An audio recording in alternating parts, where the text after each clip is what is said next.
Está en el aire. Los amigos del misterio, de la nave, de cualquier posición, de cualquier creencia, eso no lo podemos negar. Es un asunto que en los últimos años ha cobrado una grandísima popularidad. ¿Por qué? Estas figuras, con tantos milenios a su espalda, están reverdeciendo viejos laureles. Yo creo que son más famosas que nunca. Las personas buscan códigos extraños y la sensación de que hay una historia escrita que no se contó.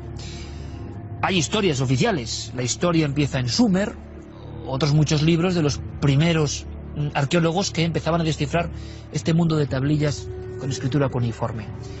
Yo tengo que decirlo, aparecen los Anunnaki. Por cierto que aparecen como personajes con un talante un poco siniestro, casi como entre dioses venidos del cielo y criaturas del inframundo. ¿Qué eran realmente? ¿Por qué nos preguntáis tanto por eso? ¿Por qué nos preguntan ustedes tanto por eso? Yo creo que para el debate de esta noche, que seguro que va a ser polémico, explosivo, pero lo más interesante es que va a lanzar ideas que luego ustedes recogen a su forma, hacía falta algo diferenciador. Y me explico. Alguien que en España, y hay muchos miles de personas que creen ciegamente en esto, en esta historia paralela, que defendiese con su honestidad, de alguna forma, con su creencia, que esto es una verdad. Porque aquí, lógicamente, tendremos otro sector que crea que esto es una fantasía. Lo hacemos por ustedes, para que tengan más información. Esa persona, ese investigador que se ha ido especializando en el asunto que tiene que ver con los Anunnaki, que tiene una obra llamada Anunnaki, los creadores de la humanidad, es David Parcerís, está con nosotros. David, buenas noches, bienvenido. Buenas noches, Iker, encantado de estar aquí. Pues encantado de que estés con nosotros y que nos cuentes, porque yo creo que eres el ejemplo de investigador que descubre una cosa, se mete a fondo en ella y que no tiene dudas. Tú no tienes dudas de que esto no es una cuestión literaria fantástica. No, yo me juego la vida aquí mismo. Es decir, no es cuestión de decir pongo la mano en el fuego. ¿Por qué tienes eso ahí? ¿Por qué traes estas figuras de un poder enorme? No sé qué son exactamente o qué quieren representar, pero en tu opinión, ¿qué representarían esas figuras tan antiguas? Esto es una representación de estos seres, de estos Anunnaki, de estos visitantes que hace miles de años civilizaron Sumeria. Y esto pertenece a la cultura Ubaid y está encontrado, creo que era el norte de Irak, en el yacimiento de Jarmo. Estas figuras para mí son muy importantes porque muestran estos cráneos dolicocéfalos, alargados, con estos ojos almendrados. Y lo más interesante aún es la hembra, este era el macho. La hembra parece estar sujetando un bebé, aún en periodo lactante, y tiene unas facciones más reptilianas aún que la propia madre. Pero claro, si esto se terminara aquí, uno puede pensar que es una simple casualidad o coincidencia, pero realmente, como podemos ver aquí, ya existen cráneos que se han encontrado. Algunos de estos pertenecen al Museo Arqueológico de Lima y al Museo Nacional de Ica. Estos cráneos, claro, uno puede pensar que pertenecen a antiguos rituales de deformación. Lo que se ha contado siempre, vamos. Lo que se ha contado siempre, que el niño cuando nace le ponen unas tablillas de madera con una cinta de cuero y sufre el chaval una compresión craneal constante. Pero con eso lo único que consigues es deformar la frente, los laterales y la nuca. Lo que jamás se podría conseguir es, digamos, aumentar en centímetros cúbicos la capacidad del cráneo. El cráneo más grande del que se tiene constancia, cráneo humano más grande, medía 1980 centímetros cúbicos. Pero es que algunos de estos cráneos llegan a medir hasta 3.200 centímetros cúbicos. ¿Pero qué conexión puede haber, David? Y te agradezco la claridad entre esas figuras que nos remontan a milenios en el creciente fértil y esto que viene de Perú. ¿Tú me quieres decir que los Anunnaki o su presencia, sus descendientes, qué sé yo, han estado en nuestras culturas antiguas permanentemente? Permanentemente, y además está ahí siempre implícita la simbología de la serpiente, del dragón, del reptil. Siempre hablan de lo mismo, vayas a la cultura que vayas. ¿Por qué siempre hablan de lo mismo? ¿Por qué? Porque ellos de alguna forma tienen una historia en la que tú crees de nuestra propia creación. Es decir, somos hijos de estos seres, yo creo que de estos semidioses o dioses que nos crearon como experimento. Esta es la gran teoría, ¿no? Sí. ¿Lo crees? No, estoy absolutamente convencido y creo que hay bastantes pruebas, incluso a nivel genético, de que nosotros, pues evidentemente tenemos 46 cromosomas y la evolución lo que no puede hacer es disminuir las cantidades cromosómicas. Los homínidos tienen 48 cromosomas. Entonces ahí se está ahora, pues, muchos genetistas hablando, sobre todo uno de los máximos divulgadores en este tema es Lloyd Pye, que hablan de que los cromosomas 2 y 3 cromosomas humanos, han sido cortados y ensamblados por, digamos, por la parte de los telómeros. Entonces, ahí hay un proceso que se nota que ha habido una manipulación genética importante. Esto es clave, David. Y estamos escuchando a David Parcerisa para que tengamos claro, como portavoz de en qué se cree, o gran parte de la comunidad de investigadores del tema, en qué creen, para que luego el debate sea más fructífero, tengamos que estar repitiendo términos. O sea, que siempre en tu posición hubo una manipulación genética en la antigüedad para crearnos, para esclavizarnos también quizá. Sí, esto se remontaría según Sitchin, y luego podemos matizar que yo no estoy de acuerdo con Sitchin en todo, ni mucho menos. Hace unos 445.000 años habrían llegado a la Tierra unos seres supuestamente procedentes de Nibiru. Nibiru sería el planeta de cruce, de órbita superelíptica, que haría un paso próximo a la Tierra cada 3.600 años. Entonces, aquí es fundamental dejar claro quiénes son los protagonistas principales de esta trama. El soberano de Nibiru sería Anu, dios del cielo, y tendría dos hijos en constante rivalidad: Enki, el señor de la tierra, y Enlil, el dios del viento y las tormentas.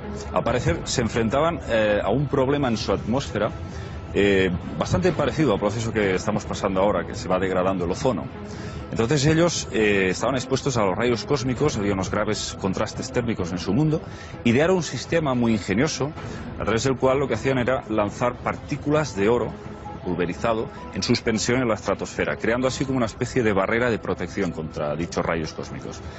El caso es que vinieron a la Tierra en busca de oro, y supuestamente el primero en llegar aquí fue Enki, un ser al que se considera como un gran científico y genetista, y lo hace en las aguas del Golfo Pérsico. A través de una gran logística, crea una modalidad de minería acuática por vía marítima. Entonces sacan el oro, digamos, bordeando la costa.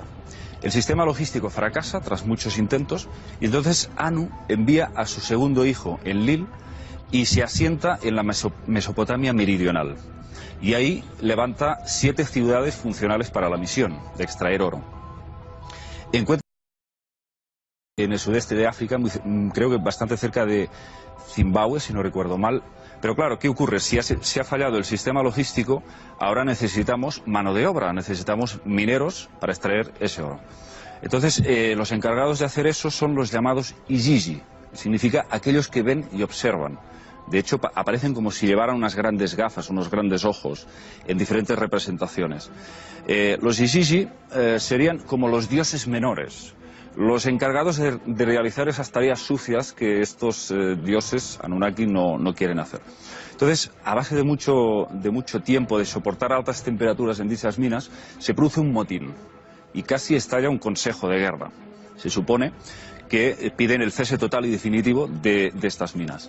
Entonces se celebra una asamblea extraordinaria en la que se deciden posibles soluciones. Y ahí es cuando aparece este personaje, Enki, el señor de la tierra, que con sus conocimientos genéticos les presenta, les ofrece, digamos, la posibilidad de crear un Lulu. Un Lulu es un esclavo primitivo, un ser, pero claro, él lo que pretende no es crear una nueva especie partiendo desde cero, biológicamente hablando, sino aprovechar para hacer un hibridaje con el neandertal o neandertalensis.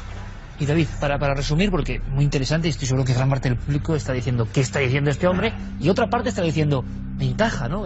Con esas lagunas que hay en torno a nuestro propio proceso de nacimiento como especie. Por tanto, esos seres habrían tutelado el proceso en ese salto que nadie acaba de explicar bien del paso al ser humano, ¿no? Por supuesto que sí, y además los textos explican como de alguna forma extraen el óvulo de una hembra neandertalensis, lo fertilizan con esperma Anunnaki, de tal manera que contenga el ADN de ambas especies, y lo vuelven a reimplantar en una neandertal. ¿Qué ocurre? Un intento tras otro, un fracaso tras otro, nacen bebés recubiertos de pelo, que gruñen, que no dan raciocinio, no dan destellos de raciocinio, y sobre todo no saben manejar correctamente las herramientas en las minas, no les sirven. Entonces lo que hacen es intentar algo nuevo. Cogen el óvulo de la neandertal, lo fertilizan y lo vuelven a reimplantar, pero esta vez en una hembra Anunnaki. Y ahí, según dicen los textos, ocurre el milagro. Aparece el Adamu. El Adamu, que significa el que como arcilla de la tierra es. Pero ni siquiera con este intento se consigue aún el Homo sapiens. Es después de muchas generaciones, de varios miles de años de procreación, que, dicen los textos, se degrada el gen predominante Anunnaki, que es el que otorga la inteligencia, la consciencia al individuo. Se degrada y dice, y los hijos del Adamu se convierten en primitivos otra vez, vuelven al estado salvaje. Entonces es cuando, si la fase 1 había sido in vitro, la fase 2 de la creación humana sería a través de sexo directo, es decir, Enki mantiene cópula con dos hembras neandertalensis, con dos hembras de esa versión mejorada del neandertal, y entonces de ahí surgiría el Adapa, que significa el primer hombre, y Titi. De ahí, pues ya podríamos hablar de... Perfectamente. Yo sé que... No, todavía no. Dios mío, estoy callando muchísimo. Sí, por eso, pero era muy importante escuchar y de una forma muy gráfica algo que, lo repetía, innegable, está en el mundo del misterio y en otros mundos, ¿no? Y repito, David en ese aspecto me parece muy valiente y dice, yo creo en esto. Yo creo que es momento de abrir el debate. José Manuel Nieves, buenas noches. Buenas noches. Enrique Vicente, buenas noches, maestro. Muy buenas noches. Y Juanjo Sánchez Oro, buenas noches. Buenas noches. Y ahora sí, ¿qué opináis de esto que es muy bien contado? Podrán creer o no, pero el argumento de una historia que evidentemente es muy atractiva como historia. Ahora, vamos a ver, si me permites. La historia es preciosa, o sea, no hay nada que decir. Es una historia maravillosa, digna de cualquier libro, novela, película o lo que queramos hacer con ella, y además de éxito. Pero el autor de la historia no es él. Lo sé. Son las tablillas. Sí, perfecto. Algunas de las miles de tablillas. Pero la interpretación... La interpretación sí. Entonces, a mí simplemente me gustaría decirte, David, un par de cosas. Hace 445.000 años no existían los neandertales. No había Homo neandertalensis. Faltaban cientos de miles de años para que esos hombres empezaran a existir. Eso para empezar. Segundo, dime de qué manera alguien ha conseguido medir ADN de más de medio millón de años, cuando eso es imposible.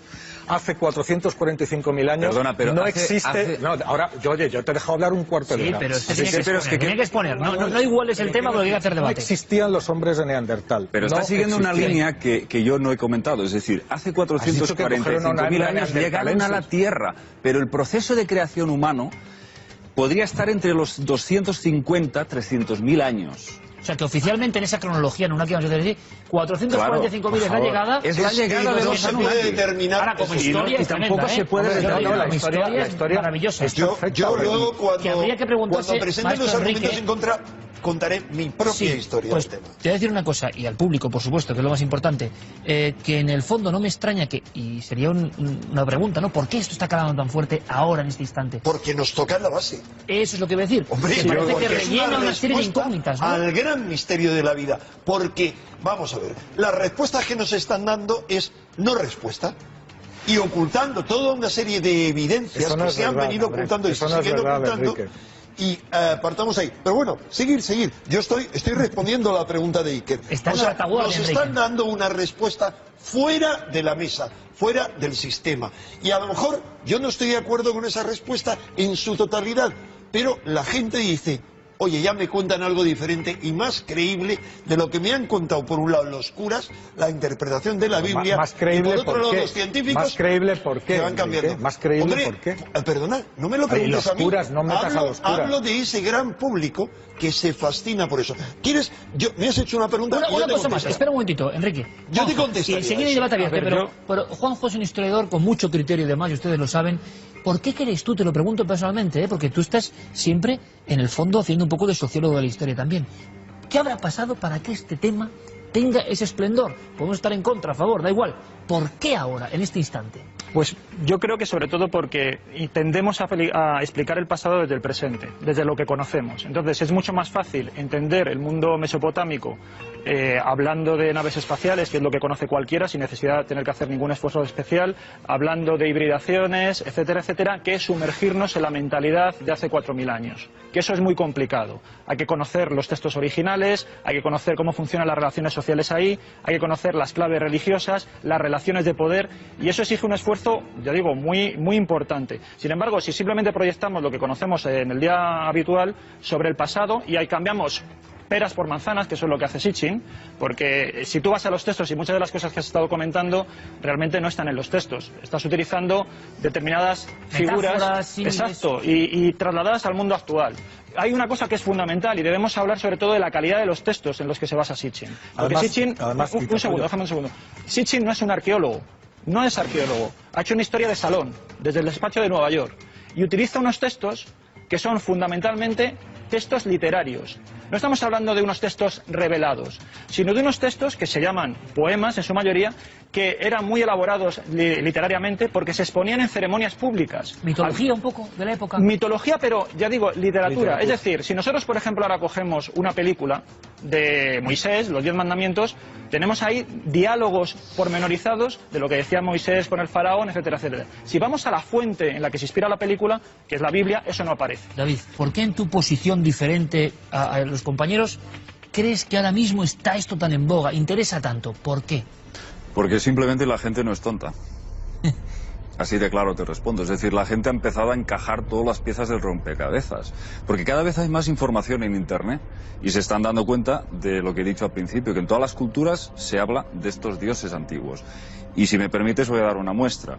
En África, David Icke entrevistó a Credo Mutua, líder zulú, que cuenta cómo su pueblo fue sometido por los llamados Chitauri, unos seres reptilianos, humanoides reptilianos altísimos. En Australia, nos vamos a Australia, hablan de la madre serpiente arcoíris. Supuestamente, otra vez, lo mismo. Los creadores, los diseñadores genéticos del hombre. Lo que tal cual, ¿no? De las grandes serpientes. Sí, que no es creador, que tal cual, pero que sí, que sería una evidencia. La sensación de que esa imagen muy arquetípica ha estado en el principio del tiempo. ¿Pero qué quieres decir? Perdón, en todas partes, en la India. Oye, hay una encuesta reciente acerca de la cantidad de hindúes y chinos que creen no ya en los extraterrestres, sino en que pueden ser reptiloides. ¿Por qué? Porque en la base de su mitología están los grandes reptiles, los dragones. Es que aquí está la gran conspiración. Esta es la gran conspiración. Y es lo que Sitchin omite absolutamente. No quiere, no sabe sobre el tema de los reptilianos. Y a Enki, por ejemplo, se le conocía como el gran dragón. Y a Enlil, la serpiente de ojos brillantes. Él omite era uno de los nombres que recibió. Pero por tanto, David, para aclararnos y para todo el mundo, no solo es una cuestión de Mesopotamia, a tu parecer, sino que todas las grandes culturas en su nacimiento guardan recuerdo de lo que sería un símil de estos seres. No, entonces, perdona, David, ¿tú crees que ahora mismo sigue habiendo reptilianos entre nosotros? Bien, no, pues dímelo directamente, porque es que es la conclusión que me estás dando. Aunque sería desviar mucho de la historia. No, pero me gustaría centrarme en la Vamos a matizar. Yo no descarto que haya criaturas que de alguna forma puedan tener una biología que viola pues las leyes de la física que conocemos. No lo descarto. Tampoco lo afirmo al 100%. Pero lo que sí me doy cuenta es que existe en unas líneas monárquicas, unas líneas de sangre que se remontan desde la antigua Babilonia. Primero fueron los sumos sacerdotes. Si antes hemos contado que primero fuimos esclavos, los humanos, relegados a las minas, poco a poco les empezaron a conceder derechos y privilegios. Y de ahí pasaron a nombrarles sumos sacerdotes de sus templos. Yo te pregunto, y de ahí los faraones y los monarcas. Pero ¿dónde están los restos de esas minas con los miles de cadáveres que, igual que en ¿Dónde están los restos de historia? Claro, igual que en las responder. Canteras que conocemos históricamente, hay cementerios de obreros por miles que se sacan a la luz. Y tal, ¿dónde están todas esas minas? Interesante. ¿Dónde están todos esos restos? ¿Dónde están los restos de estos Anunnakis? Bueno, que han estado 400.000 años entre nosotros. Porque tienen un 15% más de órbita ocular. Pero yo te voy a decir una cosa, si todo esto es un cuento, si toda esta historia es mitología, que es lo que se sacuden siempre muchos académicos, dicen, bueno, mitología. Mitología es el nombre que le ponemos a ciertos aspectos de la historia que no podemos explicar. Pero ahora tenemos las herramientas para explicarlos. Hace 100 años los lingüistas que empezaron a traducir los textos sumerios no sabían nada de genética. No podían establecer una línea de conexión con todo esto. No tenían ni idea sobre el fenómeno ovni. Ahora sí podemos empezar a encajar todo esto y entender que hemos estado... es que ese ejercicio está viciado, porque eso es exactamente lo que decía antes mi compañero. Porque tú lo estás interpretando hechos antiguos, donde no existían esas cosas ni esa tecnología, con tu conocimiento presente. En el poema épico de Gilgamesh... Cuando hay oportunidad voy a responder punto por punto a eso. Y es que además, si me dices lo mismo, ¿dónde están? Bueno, pues la mitología griega Pues ahí la tienes. Y no me estás diciendo que estamos llenos de minotauros, te voy a leer un fragmento, ni de te voy a leer un fragmento de mi libro, ni de dioses en el Olimpo. Por favor, David, que sea conciso y sí, es muy conciso. Mira, el poema épico de Gilgamesh, el rey de Uruk que gobernó hace 5000 años, este señor decía: yo tengo 2 tercios humano y 1 tercio divino. Era un híbrido de estos seres. Pues ya tiene menos que yo. Era un semidios. Entonces este ser relata en su epopeya, para encontrar la inmortalidad. De los más importantes de la historia. De los más importantes y de los más antiguos. Gilgamesh se enfrenta a una especie de robot llamado Huwawa. Y dice lo siguiente, para que veáis que todo esto tiene una conexión directa con la alta tecnología en el pasado. Dice: Huwawa es una máquina extraordinariamente construida. Su rugido es como una inundación. Su boca es fuego. Su hálito es muerte. Puede oír a una vaca moviéndose a 60 leguas y su red puede capturar desde gran distancia. La debilidad se apodera de los que se acercan a las puertas del bosque. A ver, eso está, es que claro, es importante. Esto es tal cual. No es tal cual porque no dice que es una máquina. Vamos a ver. La cuestión es la siguiente. Lo que hablamos cuando hablamos de ese tipo de mitología mesopotámica, estamos hablando de una ideología de sometimiento. Esto de la máquina, te veo que. No, es que claro, hombre, si empezamos a cambiar lo que son los textos, entonces es que estamos hablando de ciencia ficción. ¿Cuál era la palabra para Enrique, vamos a ver. ¿De qué estamos hablando? Todo lo que estáis comentando sobre el tema de los Anunnakis es una ideología de hace 4000 años. Una ideología para someter al pueblo desde el punto de vista de la monarquía. Cuando tú hablas de que Gilgamesh es un semidios, es porque la monarquía se adornaba con los atributos divinos, porque hasta hace unos cuantos años aquí las monedas de 5 pesetas teníamos al caudillo por la gracia de Dios. Deja un momentito. Entonces, ¿qué quiero decir con eso? Que estamos ante la típica ideología para explotar no solo a los soldados, sino a los obreros, a los trabajadores en general y a la población. ¿Por qué? Porque lo que se trataba era de concebir que el trabajo era una maldición. Todo eso que tú estás comentando es, por lo tanto, simplemente un recurso metafórico que está asociado a un discurso de poder. No, porque sí, explícitamente cuentan los textos que los dioses no son seres etéricos, incorpóreos, surgidos del éter. Son seres biológicos, de carne y hueso, que conviven con el ser humano. Porque es antropomorfo. Y además te dan las culturas en naturalmente, son antropomorfos. Son antropomorfos. En todas las culturas en todos los tiempos. Tienes a los dioses romanos, tienes a los dioses griegos que bajaban a la tierra a hacer perrerías con los humanos. En tu opinión, ¿qué diferencia hay entre esto y otras mitologías bien conocidas que han quedado, yo no sé si por fortuna o desgracia, no lo sé, o los indios en el ámbito de lo fantasioso? Mira, esto es un Anunnaki. A los artistas sumerios se les prohibió que le representaran en su aspecto real. Evidentemente, yo opino que es por el aspecto reptiliano que tenían. Entonces ellos les ponían este aspecto un poco más humano. Sin embargo, aparecen otros grabados en los que los podemos ver perfectamente reptilianos. Sí, y en otros son como pájaros. Bueno, por supuesto. Simplemente, oye, yo en libros ultracientíficos como Dioses de la Vieja Europa, de María Gimbutas, no hace falta. Sí, sobre las diosas volcánicas. Hay caras, Marduk. Claro, veríamos perfectamente. Claro, muchas de esas caras oficialmente en Brass, pero bajo nuestra visión, yo no os digo no sé cuál es la verdad, evidentemente son el arquetipo de visitante del espacio que todos y lo tenemos. encuentras en África. Pero ese arquetipo sale de unas raíces culturales que lo mismo te salen de ahí, pero no deja de ser un arquetipo. Mira, ¿y por qué no tenemos otro arquetipo con un centauro, que es medio hombre, medio caballo? Pues no es un arquetipo común. No aparece como ese tipo de caras en África o en Oceanía. En América no tengo constancia. Enrique cree, después de tantos años investigando, que quizá, yo no sé si lo compartes todo lo de los Anunnaki, pero sí crees que en el mundo hay esa conexión con los dioses. La base sí. Vamos a ver, te voy a contar algo muy breve. En el año 70, yo escribía en esta revista, yo tenía 19 años, y comencé a escribir una serie de artículos, uno de ellos sobre este tema, citando ese libro que tienes tú ahí, de La historia comienza en Sumer.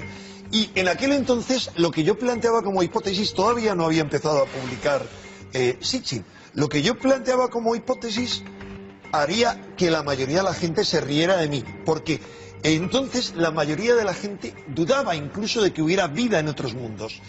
Dudaba, pese a que ya se había llegado a la Luna, de que pudiera viajarse de otros mundos, de otras estrellas, aquí.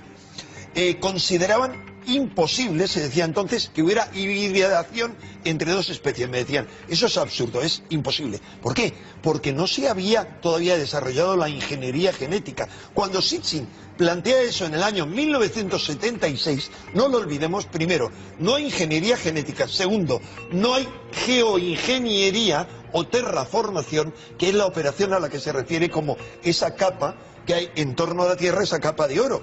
Es un procedimiento de terraformación o de geoingeniería. Es decir, Enrique, y lanzo la pregunta, a través del avance tecnológico hay una relectura de todo esto que en vuestra opinión está viciada, cuidado, pero que no puede estar viciada, porque cuando Sitchin plantea eso, no hay ingeniería genética, es absurdo, era imposible. Es más, permitidme dar un par de datos más muy breves. Él habla de África. ¿Quién va a pensar que África es la cuna de la humanidad? Dice en el año 76, en África crean las primeras criaturas esclavas en torno, hablan 400.000, no hay ingeniería, en no hay torno ingeniería genética. Al 200.000, 150.000, 250.000. ¿Qué ocurre? ¿Qué hace falta? En 1976, el mismo año que él publica su libro, Mary Leakey, la famosa antropóloga, descubre nuestros primeros ancestros en África. Porque en los años 70 no habría ingeniería genética de laboratorio, sí, pero estaban sentadas absolutamente todas las bases teóricas de la genética. En los años 70 de que lo único era una cuestión técnica. O sea, según Enrique, estas tablillas, estos documentos antiguos se adelantan, por supuesto, y se podía, hay incluso obras de ciencia ficción que se basan ya en la manipulación genética, aun cuando no es posible hacerla todavía. De África. Está dentro. ¿Y dicen que vengamos de África? Claro que venimos, por supuesto que dicen que veníamos de África. ¿En qué año se descubre? 1989, dime qué científico dice algo antes de esa fecha. Pero perdóname un momento, Johansson, por ejemplo. ¿En qué año? En el año 69, en el año 60.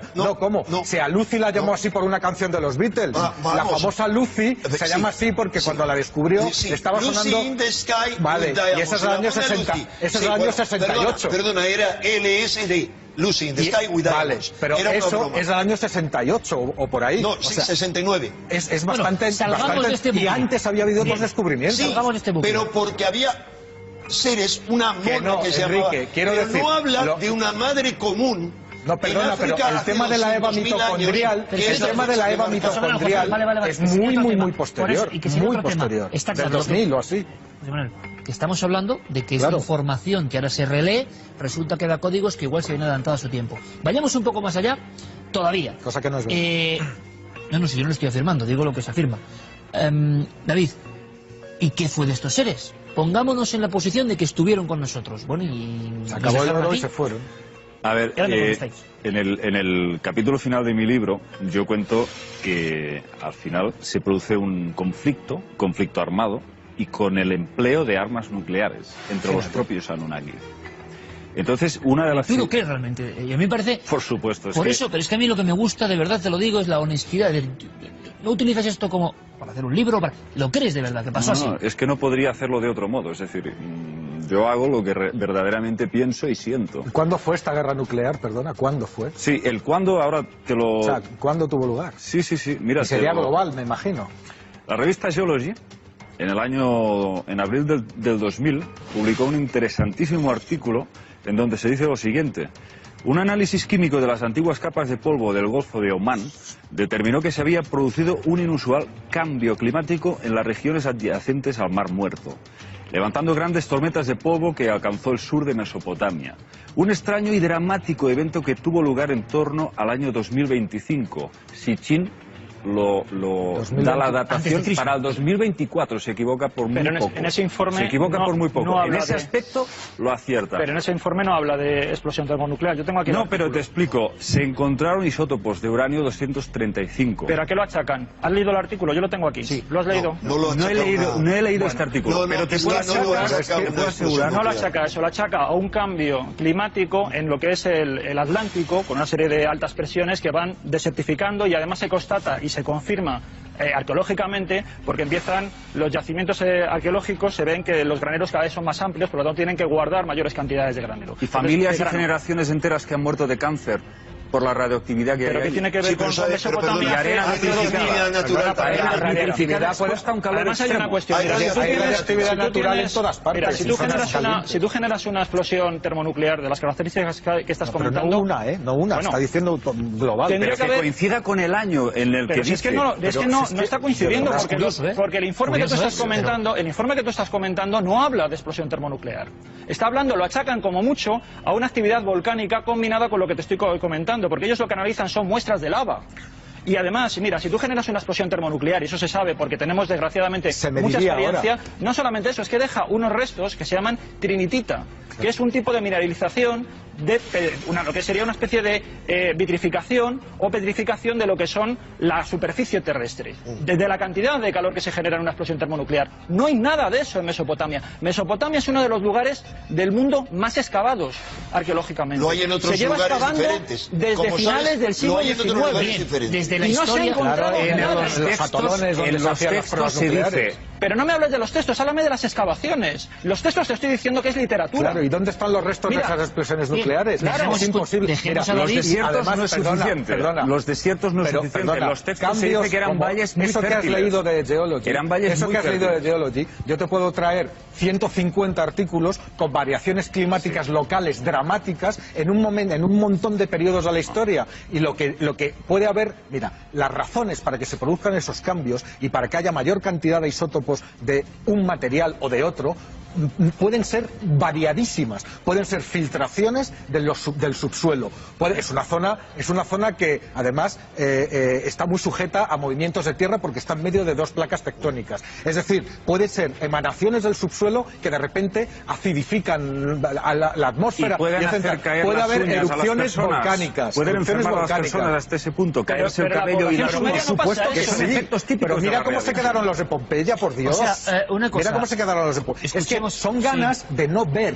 Es que lo que haces es que coges el único dato que remotamente se puede parecer a lo que tú quieres pensar y te agarras a eso con uñas y dientes. Mira, yo creo que esto es ciencia mecanicista. Abre un poquito la mente, David. Creo que sois vosotros los que lleváis una venda. Pero por Dios, y sois incapaces de trascender hacia nuevas posibilidades que hagan avanzar. Pero a nivel espiritual, de acuerdo, otra cosa que decía él, que la cerrazón mental es brutal. Otra cosa que decía él, no puedes aceptarlo siquiera como posibilidad. Escucha, otra cosa que decía él, yo no te quiero convencer de nada. Un momento, no nos enteramos. Otra cosa que decía el Sitchin, ¿se llama? Sitchin. Bueno, Sitchin, otra cosa que decía era que se producía en la evolución de los homínidos un salto que no podía ser explicado de ninguna manera. Pues mira, 10 años después resulta que lo explicaron, porque no ha habido tal salto. O sea, la evolución de los homínidos hacia las especies que llevan al ser humano moderno es una cosa absolutamente... Ha habido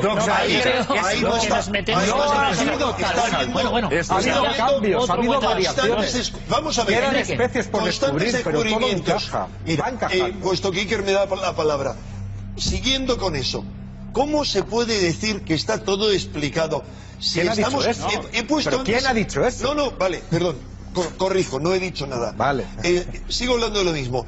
No, ya en la época en la que yo escribía esto, vamos a hablar de esa época, cuando yo planteaba ahí la posibilidad de que hubiera civilizaciones hace 10.000, 15.000 años, que hubiera habido una destrucción, hubierais dicho, locos de atar, porque no se habían descubierto multitud de restos de civilizaciones como la ciudad allá cerca de Jericó de 15.000 años de antigüedad, los restos perfectamente conservados de Göbekli Tepe en Turquía de por lo menos 8.000 años o 8.000 antes de Cristo, 10.000 años, etcétera, etcétera. Mira. No se habían datado las cuevas de Altamira, las pinturas y tantas otras que se remontan mínimo a 40.000 años de antigüedad. Eso va a seguir ocurriendo.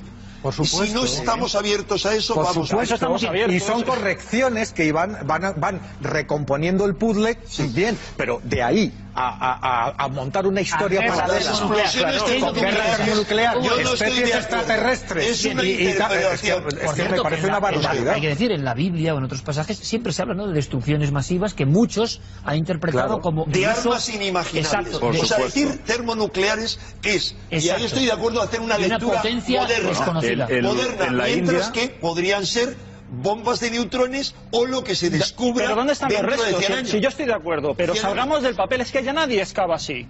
Vamos a ver, hasta hace 30 años, cuando se hacía, por ejemplo, arqueología bíblica, se iba primero con la Biblia en la mano y luego se trataba de mirar qué había en el suelo. Ahora ya se han dado cuenta que eso no funciona. Pero y ahora lo que tiene validez es la arqueología. En función de eso. Toda la antigüedad está tarada. Yo creo que este debate tiene el elemento especial, de verdad, de la valentía de David de ir aportando una serie de argumentos que luego se pueden debatir y evidentemente a algunos les entusiasmarán porque tiene elementos para eso y otros, evidentemente, como dice José Manuel Nieves, pensarán que es una increíble fantasía enloquecida. Pero yo voy un poco más allá para lanzar los últimos dardos ya del debate. Y es, preguntan constantemente los compañeros por restos concretos. ¿Este es lo cierto o no, David? Si hubo esa deflagración nuclear, que yo creo que, por cierto, no es la única, que parece que se especula con ello en la antigüedad, o sea, la interpretación. Oficialmente en tu historia, ¿qué pasó con estos seres? Después de esa batalla, ¿qué ocurrió con ellos? ¿Cuál es la historia de estos Anunnaki después de su paso por la Tierra? Bueno, aquí hay muchas líneas que nos llevan a muchos sitios, ¿eh? Ahí es muy complicado. No lo sabéis, por tanto. De una forma clara, no. Yo pienso que no se fueron nunca. Ajá. Porque creo que se trata de entidades que no son exclusivamente extraterrestres. Está muy de moda la palabra extraterrestre y asociarla mucho con el tema Anunnaki. Creo que estamos hablando de criaturas con capacidad no solo de viajar a nivel interestelar, sino también hacia otros planos, hacia otras dimensiones con una vibración diferente de la nuestra, y por eso pueden realizar los prodigios que se relatan en la antigüedad, capaces de obrar auténticos prodigios, cambiar de forma. Son seres metamórficos, capaces de cambiar de forma, y esto lo encontramos en el antiguo Egipto. Creo que en Dendera, que aparece un mural donde se ven humanos cómo pasan un proceso de transformación y se van volviendo serpientes. Perdona, y eso lo encontramos en el hombre lobo y en el conde Drácula. Pero el hombre lobo no tiene ninguna connotación relacionada con Dios. Que le meten muy... Pero me gusta porque tú estés libremente aportando vuestros argumentos. Es un tema que está candente. Y José Manuel, ¿te indigna mucho? No te indigna, vamos a ver. No me indigna. ¿Te parece lo más enloquecido que te has escuchado últimamente como teoría? ¿Por qué encaja tanto ahora? ¿Por qué tantos seguidores? Hay otras teorías que mueren, que no tienen ningún seguidor. ¿Sabes por qué? Porque es bonita. Es que a mí mismo me encandila. O sea, de verdad, si tú me escribes un libro contándome esa historia, ya tienes un comprador fijo y además te pediré que me lo firmes. Te pediré que me lo firmes y disfrutaré igual que he disfrutado con El Señor de los Anillos. Claro, lo ves en esa perspectiva. Hombre, por Dios, claro. Y además maravilloso y me encanta. Igual que con el juego de Ender y con miles de libros que he leído de ciencia ficción. O con la epopeya de Gilgamesh, que más grandioso que eso. Pues eso, pues sí, disfrutaré muchísimo, pero no me digas que eso es la realidad histórica de lo que pasó. La epopeya de Gilgamesh es la suprarrealidad. ¿Qué es la base? Si me lo cuentas en 30 segundos te lo agradezco muchísimo, Enrique. La base de esta historia para ti, que sí que es real, en otras cuestiones no crees, pero sí que hay una base. Para mí, la base es muy simple. Hay una historia que se repite con diferentes lenguajes y con las diferentes manifestaciones en todo el planeta.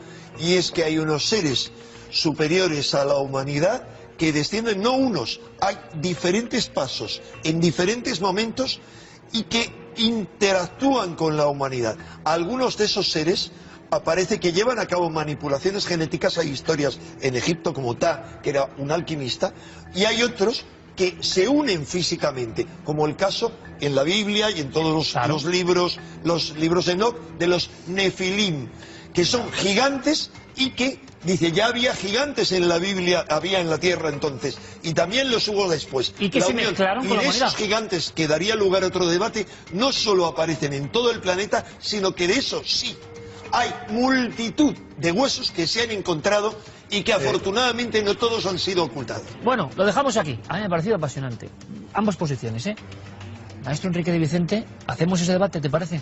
Me parece, el debate es o hemos tenido instructores celestes, como afirman todas las mitologías. Sangre, sudor y lágrimas, así hemos aprendido. Bueno, pero eso es otro debate, ¿eh? Así hemos aprendido. Juanjo Sánchez Oro lo ha dicho, este sí que es apasionante. Yo creo que este también, ¿eh? Creo que este también. Ha sido un placer, de verdad. Lanzaron unas cuantas ideas que seguro van a tener un eco enorme, porque hay una cosa que es verdad. Yo tampoco sé qué hay detrás de todo esto. Sí sé el impacto que me producen estas figuras, o estas que mostraba yo. Mi casa está llena